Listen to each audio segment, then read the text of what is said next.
Good morning everybody. Welcome back to my YouTube channel Paramount Vision. Dear students and friends, I have been teaching you about simple present tense. During last class, I have taught you about the formation of negative sentences in simple present tense. Today, I will teach you about the interrogative sentences, about questions of simple present tense. Dear students, there are two kinds of questions: interrogative sentence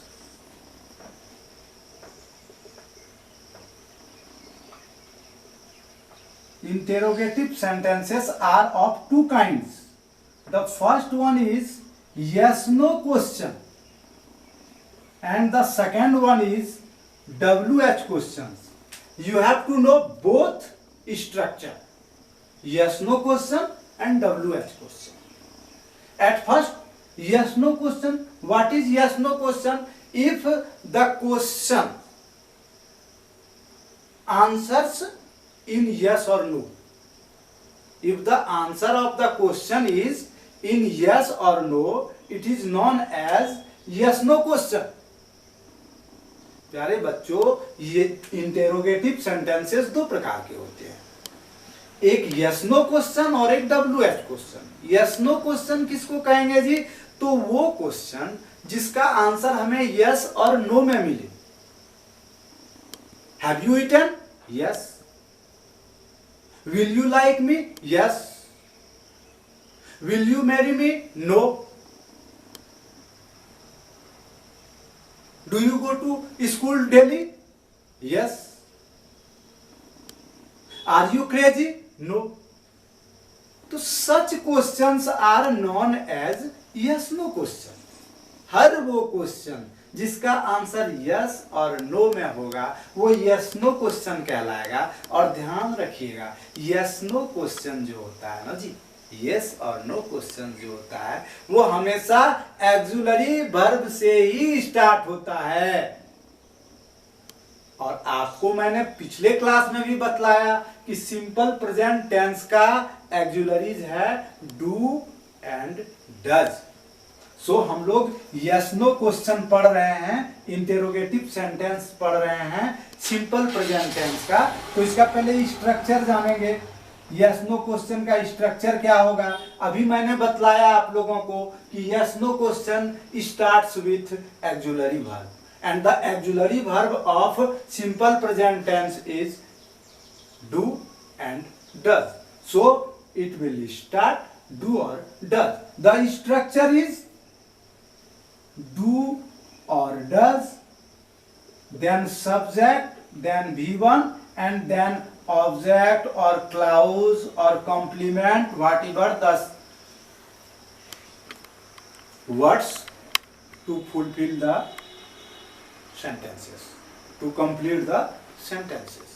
So it is the structure and you have already known where to use do and where to use does. ये structure हो गया, do does से शुरू होगा। आपको जानना है कि डू कहाँ यूज करेंगे, डज कहाँ यूज करेंगे। पहले भी मैंने बतलाया, फिर से रिकॉल कर दे रहा हूं कि अगर प्लूरल सब्जेक्ट रहेगा तो डू यूज करेंगे, सिंगुलर सब्जेक्ट रहेगा तो डज यूज करेंगे। आई और यू ये दो सिंगुलर सब्जेक्ट है लेकिन उसमें हमेशा डू ही यूज होता है।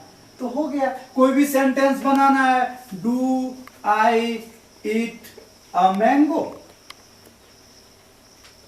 Does he learn music? ये डू लगाए, फिर सब्जेक्ट लगाए, वर्ब लगाए, ऑब्जेक्ट लगाए। ऐसा हमारा ये स्ट्रक्चर है। स्ट्रक्चर में ये बैठ गया। अगर आपको किसी को स्क्रीनशॉट लेना है तो इसका स्क्रीनशॉट ले लें, फिर मैं आगे बतलाऊंगा कि इसका हिंदी मीनिंग क्या हो रहा है, यानी ट्रांसलेशन हिंदी से इसको इंग्लिश में लाएंगे तो वो कैसा है।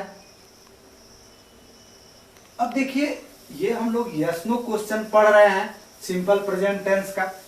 तो हमने देखा कि ट्रांसफॉर्म करने के लिए यदि आपको दे दिया जाता है तो कैसे करेंगे। सपोज कीजिए कि आपको दे दिया गया ही लव्स मी और क्वेश्चन क्या रहा जी, change it into interrogative sentence. ठीक है, यस नो क्वेश्चन में बदलेंगे इसको। तो हम लोग क्या करेंगे, सबसे पहले डू डज लगाते हैं। तो यहां देख रहे हैं कि सब्जेक्ट हमारा सिंगुलर है तो डज लग जाएगा। उसके बाद सब्जेक्ट लिखते हैं तो ही हो गया। उसके बाद वर्ब 1 लिखते हैं। याद रखिए ये जो वर्ब 5 है एस यस फॉर्म है ये हट जाएगा। जब हम यस नो क्वेश्चन बनाएंगे इसका स्ट्रक्चर में आएंगे तो स्ट्रक्चर मैंने पहले बतलाया, do does plus subject plus verb 1 original form of verb, तो हो जाएगा लव और फिर मी जो है और note of interrogation, question mark दे देंगे, बन गया। वेरी इजी है, इजीली आप बना सकते हैं। कोई दूसरा चीज दे दिया, बढ़ा दिया, घबराना नहीं है। My parents look after me, ये तो हम लोग जान रहे हैं अफर्मेटिव है, पहले ही मैंने बतलाया। इसका आपको इंटेरोगेटिव बनाना है तो डू डज से बनाते हैं। तो माय पेरेंट्स क्या है, प्लूरल सब्जेक्ट है, प्लूरल सब्जेक्ट है तो डू से बनेगा। डू के बाद हम लोग सब्जेक्ट लिखेंगे तो डू माय पेरेंट्स हो गया। उसके बाद वर्ब 1 होता है तो वर्ब 1 यही लुक हो गया, लुक आफ्टर यहाँ वर्ब हो गया, ऑब्जेक्ट मी है, सेंटेंस क्लियर हो गया। नॉट ऑफ इंटेरोगेशन दे दिए, बहुत ही आसान है क्योंकि हम लोग का स्ट्रक्चर आपको पहले ही मैं बतला चुका हूँ। डू डज रहता है तो डू डज बार बार लिखने का आवश्यकता है ही नहीं क्योंकि बतला चुके हैं हम। Very easy. अब इसी में आपका ट्रांसलेशन क्या हो जाएगा जी, यस नो क्वेश्चन में, क्या ये डज ही लव मी, इसका हिंदी क्या हो जाएगा, क्या वह मुझसे प्यार करता है, क्या वह मुझसे प्यार करता है, ये हिंदी हो जाएगा। यानी ता है ती है तो हिंदी क्रिया के अंत में लगेगा ही, आगे में क्या लग गया, ठीक है ना। क्या मेरे माता पिता, क्या मेरे माता पिता मेरी देखभाल करते हैं, मेरी देखभाल करते हैं, हो गया। ये हिंदी में लिखाएगा सेंटेंस, उसका इंग्लिश हमको ट्रांसफॉर्म कर देना है। Do does subject verb 1 and then object और क्लॉज और complement which is necessary to complete the sentence. So very easy. Do dogs bark, does the dog bark, does the cow give milk, do cows give milk, does the boy run, does the boy run, सही है। और do the boys run, यानी do और does का फंडा है, do plural में, does singular में यूज करेंगे। वर्ब हमेशा यहाँ पर 1 होगा। अफर्मेटिव में हम लोग गोज, रन्स, गो, रन ऐसा लिखते थे, कहीं पर V5 लग रहा था, V1 लग रहा था, रूल्स सा बतलाया था मैंने। यहां पर सिर्फ V1 लगेगा। डू डज हो जाने के बाद कभी वर्ब का दूसरा फॉर्म नहीं होगा, सिर्फ और सिर्फ वर्ब का ओरिजिनल फॉर्म होगा। तो आप ये अवश्य सीख गए होंगे। इसमें और एक थोड़ा सा टॉपिक मैं बतला देता हूँ, स्क्रीनशॉट लेना है तो ले सकते हैं आप स्क्रीनशॉट इसका भी। मैं एक और टॉपिक बतलाने जा रहा हूँ। ये टॉपिक ये था कि यस नो क्वेश्चन मैंने बनाया अफर्मेटिव से। लास्ट क्लास में मैंने नेगेटिव बतलाया था, लेकिन नेगेटिव बनाने का रूल्स नहीं बतलाया था आप लोगों को कि चेंज करना है। सपोज कीजिए कि ही लर्न्स म्यूजिक है, ही लर्न्स म्यूजिक है, ये तो हम लोग जान रहे हैं कि अफर्मेटिव में है। इसको नेगेटिव बनाना है तो नेगेटिव में क्या करते हैं, वो फॉर्मूला तो आपको बतलाया गया। सब्जेक्ट लिखेंगे, उसके बाद डू डज लिखते हैं तो ही के साथ डज लगेगा, लिख दिए। उसके बाद नॉट लगाएंगे और फिर वर्ब 1 हो जाएगा, लर्न म्यूजिक। ये मेरा नेगेटिव सेंटेंस बन गया। अफर्मेटिव दिया है, उसका हमको नेगेटिव में चेंज करना है, पॉजिटिव को नेगेटिव में बनाना है। तो क्या हो जाएगा, डज नॉट और डू नॉट यूज करते हैं सब्जेक्ट के जस्ट बाद और फिर उसको उतार देते हैं। केवल याद रखना है कि अगर वर्ब 5 है, वर्ब 1 में चेंज हो जाएगा, क्योंकि जब नेगेटिव सेंटेंसेस लिखेंगे, जब हम यस नो क्वेश्चन लिखेंगे तो डू डज का प्रयोग करेंगे और डू डज का जब प्रयोग होगा तो ओरिजिनल वर्ब फॉर्म आएगा, कोई ऐसी एस वाला फॉर्म नहीं आएगा। उम्मीद है आप अच्छी तरह से समझे होंगे।